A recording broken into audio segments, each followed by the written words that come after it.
Parabéns! Você chegou ao 101º dia. 1 Reis 3. Salomão aliou-se ao faraó, rei do Egito, casando-se com a filha dele. Ele a trouxe à cidade de Davi até terminar a construção do seu palácio e do templo do Senhor, e do muro em torno de Jerusalém. O povo, porém, sacrificava nos lugares sagrados, pois ainda não tinha sido construído um templo em honra do nome do Senhor. Salomão amava o Senhor, pois andava de acordo com os decretos do seu pai Davi, todavia oferecia sacrifícios e queimava incenso nos lugares sagrados. O rei Salomão foi a Gibeão para oferecer sacrifícios, pois ali ficava o principal lugar sagrado, e ofereceu naquele altar 1000 holocaustos. Em Gibeão o Senhor apareceu a Salomão num sonho, à noite, e lhe disse: Peça-me o que quiser, e eu lhe darei. Salomão respondeu: Tu foste muito bondoso para com o teu servo, o meu pai Davi, pois ele foi fiel a ti, e foi justo e reto de coração. Tu sustentaste grande bondade para com ele e lhe deste um filho que hoje se assenta no seu trono. Agora, Senhor meu Deus, fizeste o teu servo reinar em lugar de meu pai Davi. Mas eu não passo de um jovem e não sei o que fazer. Teu servo está aqui entre o povo que escolheste, um povo tão grande que nem se pode contar. Dá, pois, ao teu servo um coração cheio de discernimento para governar o teu povo e capaz de distinguir entre o bem e o mal. Pois, quem pode governar este teu grande povo? O pedido que Salomão fez agradou ao Senhor. Por isso Deus lhe disse: Já que você pediu isto e não uma vida longa nem riqueza, nem pediu a morte dos seus inimigos, mas discernimento para ministrar a justiça. Farei o que você pediu. Eu lhe darei um coração sábio e capaz de discernir, de modo que nunca houve nem haverá ninguém como você. Também lhe darei o que você não pediu, riquezas e fama, de forma que não haverá rei igual a você durante toda a sua vida. E, se você andar nos meus caminhos e obedecer aos meus decretos e aos meus mandamentos, como seu pai Davi, eu prolongarei a sua vida. Então Salomão acordou e percebeu que tinha sido um sonho. Depois voltou a Jerusalém, pôs-se perante a arca da aliança do Senhor, sacrificou holocaustos e apresentou ofertas de comunhão. Então deu um banquete para toda a sua corte. Certo dia 2 prostitutas compareceram diante do rei. Uma delas disse: A meu senhor, esta mulher mora comigo na mesma casa. Eu dei à luz um filho e ela estava comigo na casa. 3 dias depois de nascer o meu filho, esta mulher também deu à luz um filho. Estávamos sozinhas, e não havia mais ninguém na casa. Certa noite esta mulher se deitou sobre o seu filho, e ele morreu. Então ela se levantou no meio da noite e pegou o meu filho enquanto eu, tua serva, dormia, e o pôs ao seu lado. E pôs o filho dela, morto, ao meu lado. Ao levantar-me de madrugada para amamentar o meu filho, ele estava morto. Mas quando olhei bem para ele de manhã, vi que não era o filho que eu dera à luz. A outra mulher disse: Não. O que está vivo é meu filho, o morto é seu. Mas a primeira insistia: Não. O morto é seu, o vivo é meu. Assim elas discutiram diante do rei. O rei disse: Esta afirma: Meu filho está vivo, e o seu filho está morto, enquanto aquela diz: Não. Seu filho está morto, e o meu está vivo. Então o rei ordenou: Tragam-me uma espada. Trouxeram-lhe. Ele então ordenou: Cortem a criança viva ao meio e deem metade a uma e metade à outra.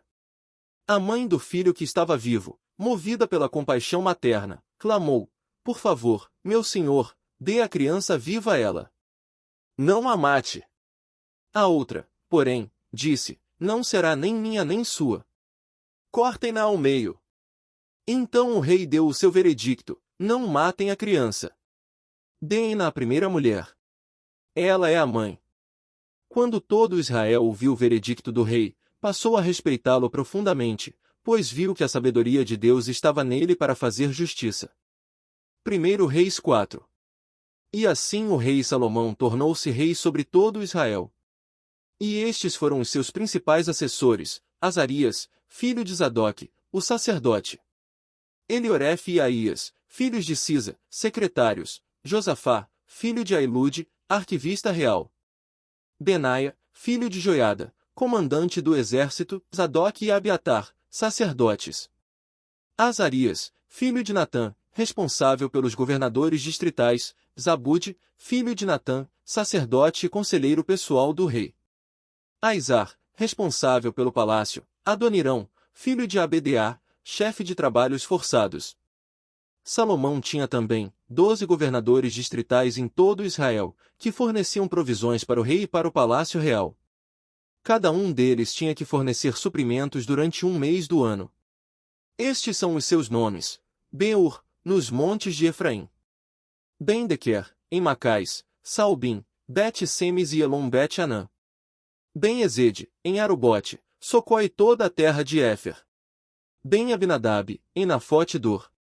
Tafate, filha de Salomão, era sua mulher. Baaná, filho de Ailude, em Taanaque e Megido e toda Bet-Seã, próxima de Zaretã, abaixo de Jezeel, desde Bet-Seã até Abel-Meolá, indo além dos limites de Jocmeão. Ben-Geder, em Ramote-Gileade e nos povoados de Jair, filho de Manassés, em Gileade, bem como o distrito de Argobe, em Bazã, e as suas 60 grandes cidades muradas com trancas de bronze nos portões. Ainadab, filho de Ido, em Manaim. Aimaás, em Naftali. Ele se casou com Basimate, filha de Salomão. Baaná, filho de Uzai, em Asser e em Bealote. Josafá, filho de Paruá, em Issacar. Simei, filho de Elá, em Benjamim. Geber, filho de Uri, em Gileade, a terra de Seom, rei dos amorreus, e de Og, rei de Bazã. Ele era o único governador desse distrito. Judá e Israel eram tão numerosos como a areia da praia, eles comiam, bebiam e eram felizes. E Salomão governava todos os reinos, desde o rio até a terra dos filisteus, chegando até a fronteira do Egito. Esses reinos traziam tributos e foram submissos a Salomão durante toda a sua vida. As provisões diárias de Salomão eram 30 tonéis da melhor farinha e 60 tonéis de farinha comum, 10 cabeças de gado engordado em cocheiras, 20 de gado engordado no pasto e 100 ovelhas e bodes, bem como servos, gazelas, corças e aves escolhidas. Ele governava todos os reinos a oeste do rio, desde Tifsa até Gaza, e tinha paz em todas as fronteiras. Durante a vida de Salomão, Judá e Israel viveram em segurança, cada homem debaixo da sua videira e da sua figueira, desde Dan até Berseba. Salomão possuía 4.000 cocheiras para cavalos de carros de guerra, e 12.000 cavalos. Todo mês um dos governadores distritais fornecia provisões ao rei Salomão e a todos os que vinham participar de sua mesa. Cuidavam para que não faltasse nada. Também traziam ao devido lugar suas cotas de cevada e de palha para os cavalos de carros de guerra e para os outros cavalos. Deus deu a Salomão sabedoria, discernimento extraordinário e uma abrangência de conhecimento tão imensurável quanto a areia do mar. A sabedoria de Salomão era maior do que a de todos os homens do Oriente, bem como de toda a sabedoria do Egito. Ele era mais sábio do que qualquer outro homem, mais do que o Ezraíta Etã, mais sábio do que Emã, Calcol e Darda, filhos de Maú. E a sua fama espalhou-se por todas as nações em redor. Ele compôs 3.000 provérbios, e os seus cânticos chegaram a 1.005. Descreveu as plantas, desde o cedro do Líbano até o isopo que brota nos muros. Também discorreu sobre os quadrúpedes, as aves, os animais que se movem rente ao chão e os peixes. Homens de todas as nações vinham ouvir a sabedoria de Salomão. Eram enviados por todos os reis que tinham ouvido falar de sua sabedoria. 1 Reis 5. Quando Irão, rei de Tiro, soube que Salomão tinha sido ungido rei, mandou seus conselheiros a Salomão, pois sempre tinha sido amigo leal de Davi. Salomão enviou esta mensagem a Irão. Tu bem sabes que foi por causa das guerras travadas de todos os lados contra meu pai Davi que ele não pôde construir um templo em honra do nome do Senhor, o seu Deus, até que o Senhor pusesse os seus inimigos debaixo dos seus pés. Mas agora o Senhor, o meu Deus, concedeu-me paz em todas as fronteiras, e não tenho que enfrentar nem inimigos nem calamidades. Pretendo, por isso, construir um templo em honra do nome do Senhor, do meu Deus, conforme o Senhor disse a meu pai Davi, o seu filho, a quem colocarei no trono em seu lugar, construirá o templo em honra do meu nome. Agora te peço que ordenes que cortem para mim cedros do Líbano. Os meus servos trabalharão com os teus, e eu pagarei a teus servos o salário que determinares. sabes que não há entre nós ninguém tão hábil em cortar árvores quanto os sidônios. Hirão ficou muito alegre quando ouviu a mensagem de Salomão, e exclamou: Bendito seja o Senhor, pois deu a Davi um filho sábio para governar essa grande nação. E Hirão respondeu a Salomão: Recebi a mensagem que me enviaste e atenderei ao teu pedido, enviando-lhe madeira de cedro e de pinho. Meus servos levarão a madeira do Líbano até o mar, e eu a farei flutuar em jangadas no mar até o lugar que me indicares. Ali eu a deixarei e tu poderás levá-la. E em troca, fornecerás alimento para minha corte. Assim Hirão se tornou fornecedor de toda a madeira de cedro e de pinho que Salomão desejava. E Salomão deu a Hirão 20.000 tonéis de trigo para suprir de mantimento a sua corte, além de 20.000 tonéis de azeite de oliva puro. Era o que Salomão dava anualmente a Hirão.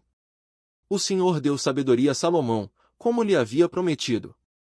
Houve paz entre Hirão e Salomão, e os dois fizeram um tratado. O rei Salomão arregimentou 30.000 trabalhadores de todo Israel. Ele os mandou para o Líbano em grupos de 10.000 por mês, e eles se revezavam, passavam um mês no Líbano e 2 em casa. Adonirão chefiava o trabalho. Salomão tinha 70.000 carregadores e 80.000 cortadores de pedra nas colinas, bem como 3.300 capatazes que supervisionavam o trabalho e comandavam os operários. Por ordem do rei retiravam da pedreira grandes blocos de pedra de ótima qualidade para servirem de alicerce de pedras lavradas para o templo. Os construtores de Salomão e de Hirão e os homens de Gebal cortavam e preparavam a madeira e as pedras para a construção do templo.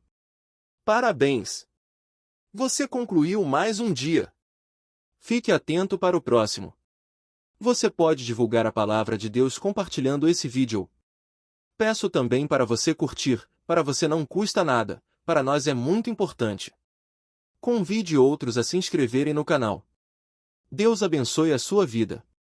Não se esqueça de curtir e compartilhar esse vídeo, muitos precisam ouvir a palavra de Deus. Você está conseguindo acompanhar o ano bíblico?